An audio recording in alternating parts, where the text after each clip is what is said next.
बिहार विधानसभा चुनाव से पहले चिराग पासवान ने मोदी, शाह और नीतीश की नींद उड़ा दी है। जहां एक तरफ चिराग पासवान केंद्र में मंत्री पद संभाल रहे हैं, तो वहीं दूसरी तरफ बिहार चुनाव में उतरने की बात कह रही हैं, जिससे जेडीयू से लेकर बीजेपी में हड़कंप मच गया है। बिहार की राजनीति में आज एक और बड़ा बयान सामने आया है, जिसने सियासी हलकों में हलचल मचा दी है। जी हां, हम बात कर रहे हैं केंद्रीय मंत्री चिराग पासवान की, जिनके ताजा बयान ने नीतीश कुमार की जेडीयू से लेकर बीजेपी तक को बैकफुट पर ला दिया है। चिराग पासवान ने साफ और सीधे शब्दों में कहा है कि मेरे राजनीति में आने का कारण बिहार और बिहारी ही है।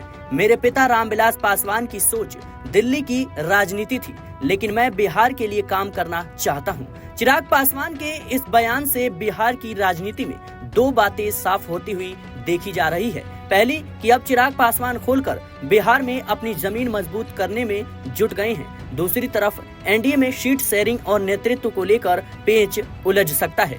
बता दें कि जहां एक तरफ नीतीश कुमार को लेकर भारतीय जनता पार्टी फाइनल फैसला करने से डर रही है, तो वहीं दूसरी तरफ चिराग पासवान ने बिहार चुनाव में उतरने का ऐलान कर बीजेपी की मुश्किलें बढ़ा दी है। चुनौती ये भी है कि नीतीश कुमार क्या अपनी मुख्यमंत्री की कुर्सी बचा पाएंगे या फिर नहीं, क्योंकि सहयोगी दल लगातार कहीं न कहीं दबाव बनाने की कोशिश कर रही हैं। चिराग पासवान का बयान सुनते ही जेडीयू के एमएलसी नीरज कुमार ने चुप्पी तोड़ी और वो बोले कि चिराग जी ने बिल्कुल सही कहा है। वो बिहार में एनडीए के लिए काम करेंगे और नीतीश कुमार को फिर से मुख्यमंत्री बनाने में ताकत लगाएंगे। इतना ही नहीं, नीरज कुमार ने ये भी जोड़ दिया कि इस बार बिहार का नारा तय है, 25 से 30 फिर से नीतीश। लेकिन जनाब, कहानी यहीं खत्म नहीं होती। आरजेडी ने इस बयान को पूरी तरह से राजनीतिक चाल करार दिया है। आरजेडी का कहना है कि चिराग पासवान और बीजेपी इस बार मिलकर नीतीश कुमार को साइडलाइन करने की कोशिश में है। अब सवाल उठता है